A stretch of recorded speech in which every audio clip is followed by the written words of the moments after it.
Scorpio. My name is Audrey Alison. Thank you for joining me for your March 2016 forecast for the month. I'm happy to be here. Thank you for subscribing to my channel and for your support on my Facebook page, Audrey Alison, Astrology and Tarot. I appreciate your likes there as well. Just in time for the reading, we have sirens. Sirens going off. Okay, so I'm using the Connolly deck today by Peter and Eileen Connolly. Had a little Irish flavor for March. Also, the colors remind me of spring and always have, so I'm using this Celtic deck today. Also have a little bit of an allergy or a cold that I'm recovering from, so bear with my raspy voice. Okay, let's start with the transits. We have Mercury on the 5th of March entering into Pisces, another water, sister water sign, brother water sign. So this is a comfortable, harmonious, trining energy to you, Scorpio or Scorpio ascendant. And please watch your rising sign for the forecasts. They're more accurate for the astrology. I know the tarot will be on point for Scorpio, but a lot of these placements are just, you can gather, you can get some messages from. It's not the same for every single Scorpio. It couldn't possibly be. So, Mercury in the 5th house, communications with the children, also school, study, the intellect and the mind are all things Mercury. The 5th house are creative endeavors, and it's also children and fertility. It's also ideas for creative ventures, creative entrepreneurial endeavors. Mercury is clients and contacts, communication, public speaking, writing, blogging even. So for some of you starting your own independent works, very positive energy. Also for romantic endeavors. Mercury in the 5th is good for communicating while dating, maybe some online action. Study with the children going to school, children getting a new form of study going. Mars on the same day, on the 5th, enters Sagittarius, and this is actually a positive influence for your 2nd house of finance and money, and the house of self-worth. Mars is stimulation and energy and stamina entering a money sector. This is great generating energy for finances, boosting the income, and a fiery placement too, because Mars is a feisty, fiery planet moving into a fire sign. So he does work well in a fire sign. Saturn is in this money sector for you. This is where he will remain until the winter solstice of 2017, around December 21st or so, 2017. So Saturn's got a 2.5-year stay in the 2nd house of money where Mars is meeting. And there's a limiting, restrictive energy to Saturn. And Mars is like, go, go, go.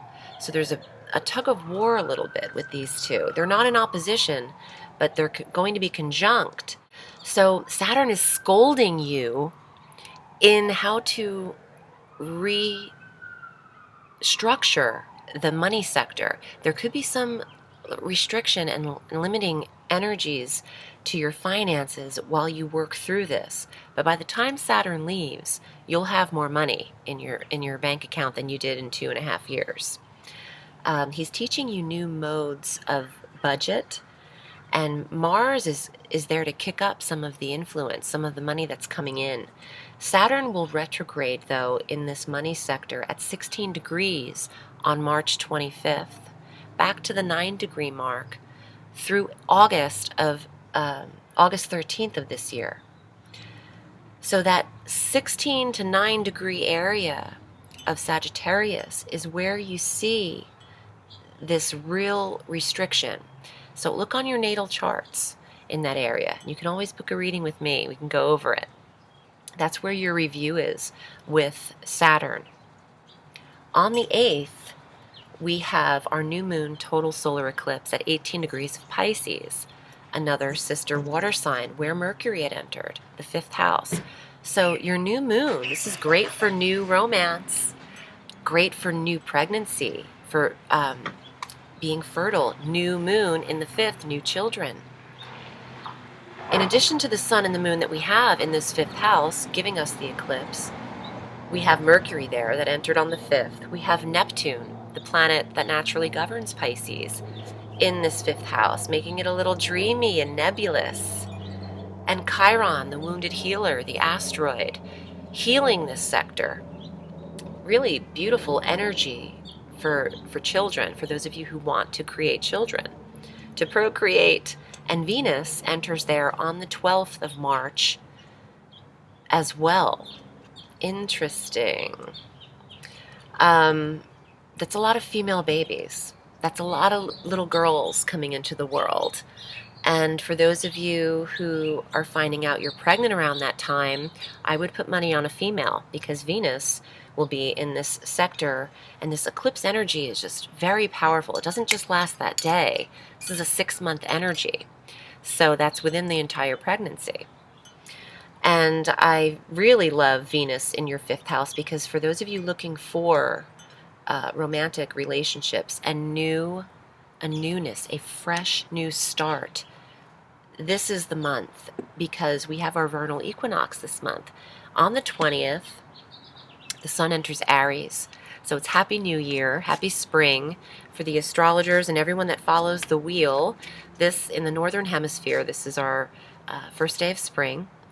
And you have a ton of vibes for new romance happening, new relationship occurring. The sun in Aries is also very positive for your health, because that'll be your 6th house and your work. The day-to-day jobs, the hours within your day, the daily structure, your regimen, your health routine, your health regimen. The sun in Aries is new beginnings here. Beautiful time to initiate a new workout regimen. Get your personal trainers in the 3rd week of March. Mercury, a day later, enters the 6th house. So all your doctor's appointments, dental work, communications, and appointments for all of the health, get it done at the beginning of the year. You have the sun and Mercury in Aries in your 6th house of health, and daily routines and checking off the tasks. So you have a lot of stamina behind you in that area. Well, not stamina, that's a Mars term. You have success in details, which is Mercury. Getting it accomplished with analytical success as well with Mercury. Starting a new health regimen would be very powerful for you around the 1st day of spring. On the 23rd, we have our full moon lunar eclipse. So this is 3 degrees of Libra, cardinal energy.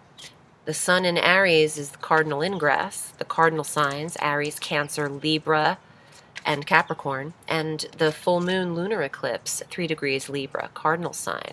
This is in your 12th house, the sign right before you, Scorpio. I don't mind an eclipse in the 12th house. It's actually bringing a full ending. A full moon on its own, without being an eclipse, it brings an ending and a culmination when the moon waxes to full and then wanes to new. But having a full moon lunar eclipse in the 12th is bringing a full ending in the 12th house of endings, the house of release, the house of rest, spirituality, the subconscious mind, deep energy. What needs to go? This could be a behavioral pattern as well, and a deep emotional pattern might need to be let go of. But there is an ending for Scorpios. A really full closure is happening around the end of the month, 23rd on. And again, not just on that day.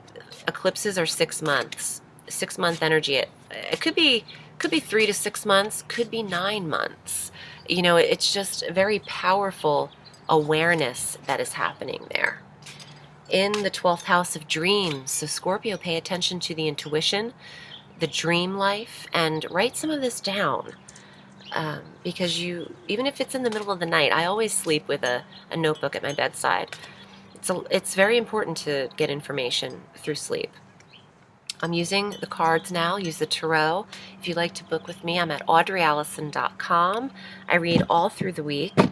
And I'm also returning as a special guest on Goddess Alive Radio, where I'll be taking callers live on February 25th at 5 p.m. Pacific Time, 8 p.m. Eastern Standard Time, for free tarot tasters. So if you get in the queue early enough, I'll read you for free on the air, and you'll be on the radio. Okay, let's see. And information will be on my Facebook page. And Goddess Alive Radio will be, or motherhouseofthegoddess.com. Sorry, that's their website. Okay, first house, or first card. Hello, King of Cups. That's you. That's you, Scorpio. Always think of the Scorpio when I see the King of Cups. Let's see what else comes up. It's also strong intuition. Queen of Swords. This is air sign female, Libra, Aquarius, Gemini. Queen of Swords. It's also someone who, a woman who might not have children, who is very independent, very smart, very intellectual female. Let's see what else comes up. Five of Cups. This is an emotionally sad card, but the upswing to this card is he's crying over spilt cups, crying over spilt milk. But see the two cups on the mantle? He's so busy looking downward, he's not seeing what's full in his reach. So there's positivity with this card as much as there could be depression. Or regretfulness comes with that card, or sadness. Let's see what else. You have a few cards. The World. Okay, now we're getting into some positivity. The World, most positive card of the deck, next to the Sun as well. But this to me represents in all 4 seasons time where you'll be from now. On the alchemical deck, it's cut into four quarters. And full circle to me, four angles, you know, things coming into culmination. Look at the glow of the world behind her, similar to the full moon's energy. Full moon lunar eclipse. There's a full circle coming here for you, Scorpio. And there's a final card. Oh, and the Knight of Cups. More Scorpio male energy. You have the King and the Knight. They're here for you. Could be female as well, although I'd like to stick to the gender, but it's such a general reading. But it's totally representing Scorpio and your intuition and self-fulfillment and finding answers within, and 12th house, subconscious mind, full moon lunar eclipse in the 12th. Something will be seen, very full awareness for Scorpios. And this is a happy card. It's successful energy. The goal of your work coming to completion. What is the goal of your work, Scorpio? Perhaps this woman could help you obtain it. She strikes out on her own. The Queen of Swords, she'll cut you with her tongue before she will that sword, I'll tell you that. Because she's communicative. She's ready at any given moment as well. And she might be the brilliant business partner that you might need, but I wouldn't cry over what you no longer have. You might still actually have it. The cup cards are the communication cards as well. Communications, emotions. Oh, I'm so sorry. The swords are communications. The cups are emotions. But what I wanted to say, because I'm thinking of the swords, something might need to be communicated, and that might be what you're missing. You don't have to cry over it because maybe you haven't extended all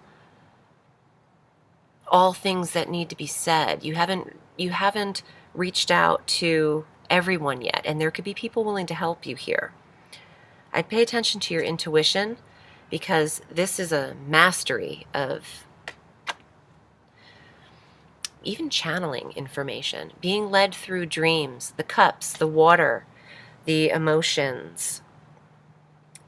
This is what I'm looking at. This, one of the outcome cards, the World, is super positive. And it's important for you to pay attention to that intuition in the 12th house. It's where you're eclipsed. So there will be some strong intuition heading your way, Scorpio. Thanks for joining me. I appreciate you. And I'm wishing you a beautiful March. Remember, the sky is limitless, so reach for the stars.